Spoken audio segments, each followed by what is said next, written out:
में हुआ करते हैं और सन 77 से गठबंधनों का चलन शुरू हुआ है। और ये चलन सिर्फ इसलिए शुरू हुआ था कि सत्ता को उखाड़ फेंकना, क्योंकि हमेशा कांग्रेस की मजबूत सत्ता रही है, इसलिए जितने भी घोषणा पत्र में वादे किए थे वो सब जुमला साबित हुए, सिवाय हिंदू मुस्लिम के। ये घोषणा पत्र में वादा नहीं किया था, इसको इन्होंने एक नहीं 18 लाख रुपए का ताजिया बनाया और वर्ल्ड की सबसे विशालतम ताजिया थी।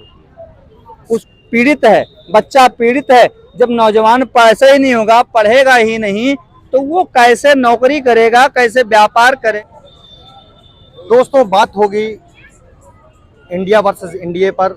2024 में कौन बैठेगा सिंहासन पर, ये हमारे साथ बात करने के लिए कई वक्ता मौजूद हैं और एक मशहूर वक्ता हैं जो आमिर साबरी के नाम से, आप टेलीविजन पर इनको देखते रहते होंगे, इनसे बात करेंगे।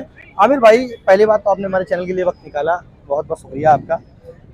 ये 2024 चुनाव को आप कैसे देखते हैं, जो गठबंधन तकरीबन प्रधानमंत्री मोदी जी 38 दलों के साथ गठबंधन कर रखे हैं और जो इंडिया का गठबंधन है तकरीबन 24 से 25 दल उनके साथ भी हैं, आप इसको किस तरीके से देखते हैं? देखिए, एक बात तो आप समझिए कि जो गठबंधन हुआ है ये कोई नया नहीं है। गठबंधन जैसे कि भाजपा सरकार के साथ भी 38 दलों का गठबंधन है। मौजूदा में इंडिया जो गठबंधन बना है, जो कांग्रेस के नेतृत्व में बना है, उसमें भी लगभग 26 दल हैं। तो गठबंधन प्लस गठबंधन, सत्ता भी गठबंधन में और विपक्ष भी गठबंधन में आ रहा है। तो इस बार इस गठबंधन से मुझे नहीं लगता है कि बहुत आसानी से भाजपा गठबंधन की नैया पार हो पाएगी। और रहा सवाल, गठबंधन हमेशा बने हैं सत्ता के विपक्ष में, सत्ता के विरोध में हमेशा गठबंधन बने। सन 1977 से अब तक गठबंधन चले आ रहे हैं, लेकिन कामयाब गठबंधन कभी नहीं हुए। लेकिन इस गठबंधन को हम इसलिए कामयाब होते देख रहे हैं कि गठबंधन का मुकाबला ही गठबंधन से है। बड़ा सवाल ये है, गठबंधन को जिस तरीके से आप देख रहे हैं, 2024 चुनाव को किस तरीके से देख रहे हैं आप, कि 24 चुनाव में किसकी नैया पार लगेगी उत्तर प्रदेश में, क्योंकि आप लखनऊ में हैं? देखिए, हमने पहले भी कहा, फिर कह रहा हूं मैं कि गठबंधन हमेशा सत्ता पक्ष के विरोध में हुआ करते हैं और सन 77 से गठबंधनों का चलन शुरू हुआ है। और ये चलन सिर्फ इसलिए शुरू हुआ था कि सत्ता को उखाड़ फेंकना, क्योंकि हमेशा कांग्रेस की मजबूत सत्ता रही है, इसलिए उसके विरोध में गठबंधन होते थे।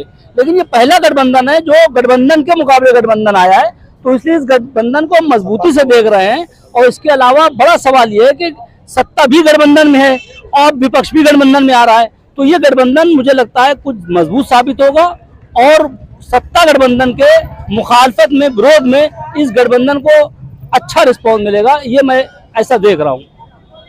आपको नहीं लगता है कि जो ये गठबंधन है ये सब अपने अपने फायदे के लिए काम कर रहे हैं? देखिए, सत्ता पक्ष हो या विपक्ष, जनता का फायदा कौन देख रहा है? बड़ा सवाल आप बताइए। सत्ता में जो गठबंधन है लगभग 38 दल हैं।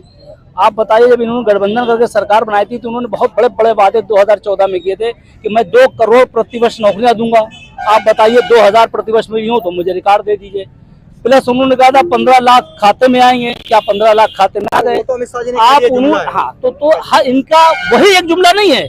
इन्होंने जितने भी घोषणा पत्र में वादे किए थे वो सब जुमला साबित हुए, सिवाय हिंदू मुस्लिम के। ये घोषणा पत्र में वादा नहीं किया था, इसको इन्होंने एक पराकाष्ठा हो गई। और पराकाष्ठा इतनी इन्होंने खेती करी है नफरत की कि हर आदमी आज की तारीख में एक दूसरे को संदिग्ध निगाहों से देख रहा है। हालांकि ये बहुत दिनों नहीं चलने वाला है। देखिए, एक चीज समझ लीजिए फिर आप अच्छी तरीके से, कि बहुत कुछ समय के साथ साथ खत्म होता जाता है। तो ये सांप्रदायिकता जो जितनी पराकाष्ठा हुई थी, आज की तारीख में देख लिए, अभी 6 महीने पहले कुछ और माहौल था और आज 6 महीने बाद कुछ और माहौल है। तो जो सांप्रदायिकता है, इन्होंने जो खेती बोई थी, जो खेती करी थी, वो खत्म हो चुकी है। अब नहीं संदिग्ध दिख रहा है। आप समझिए, 6 महीने पहले जो हालात थे वो अब नहीं है। अब आप देख लिए, हर आदमी, अभी कल का दिन था, मुहर्रम का 10 तारीख गई है, आप तमाम हिंदू ताजी के साथ चल रहे थे, तमाम हिंदू अलम के साथ चल रहे थे। कहाँ सांप्रदायिकता है? सिर्फ सांप्रदायिकता टीवी चैनलों पर जरूर नजर आती है, धरातल पे सांप्रदायिकता भी कहीं नहीं है। सांप्रदायिकता केवल टीवी चैनलों पर दिखाई पड़ती है, सीधे इनका हमला जो है पत्रकारिता और पत्रकारों के ऊपर है, चैनलों के ऊपर है। अभी कल मैं देख रहा था पलरौना में, जो योगी जी के नजदीक है, पलरौना उन्हीं डिस्ट्रिक्ट से बिलोंग करता है। वहां पर एक हिंदू भाई ने 18 लाख रुपए का ताजिया बनाया। एक नहीं 18 लाख रुपए का ताजिया बनाया और वर्ल्ड की सबसे विशालतम ताजिया थी। उसको उठाने के लिए 10,000 आदमी लगे और क्रेन लगाई गई, फिर भी वो ताजिया नहीं उठ पाई है। तो भाईचारे का तो माहौल है ही, भाईचारा कभी ना खराब हुआ था ना खराब हुआ है। ये जो राजनीतिक लोग हैं अपने निजी फायदे के लिए ये सांप्रदायिकता का खेल खेलने की कोशिश करते हैं, लेकिन जनता यहाँ की अब समझ चुकी है, भारत का हर नागरिक समझ चुका है।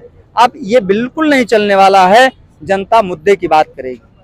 जनता क्या मुद्दे की बात करेगी? जनता तो कहती है कोई ना महंगाई है ना कोई दिक्कत है भारत के अंदर, और शायद आप जनता के पास नहीं गए, क्यों जनता आप कुछ पार्टी प्रवक्ताओं के पास गए होंगे, उन्होंने ये बात कही होगी, क्योंकि संगठनात्मक रूप से संगठित भ्रष्टाचार में लिप्त हैं।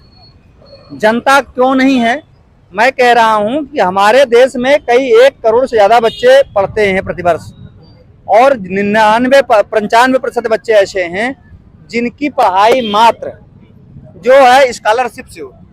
तो स्कॉलरशिप स्कॉलरशिप 2% भैया 22-23 की नहीं आई, 2% बच्चों की नहीं आई है, उसमें वो लगा दिया गया, रिस्ट्रिक्शन लगा दिया गया है।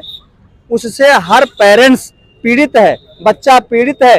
जब नौजवान पैसा ही नहीं होगा, पढ़ेगा ही नहीं, तो वो कैसे नौकरी करेगा, कैसे व्यापार करेगा, कैसे क्या करेगा? ये बड़ा मुद्दा होगा, ये नौजवानों के लिए और पेरेंट्स के लिए।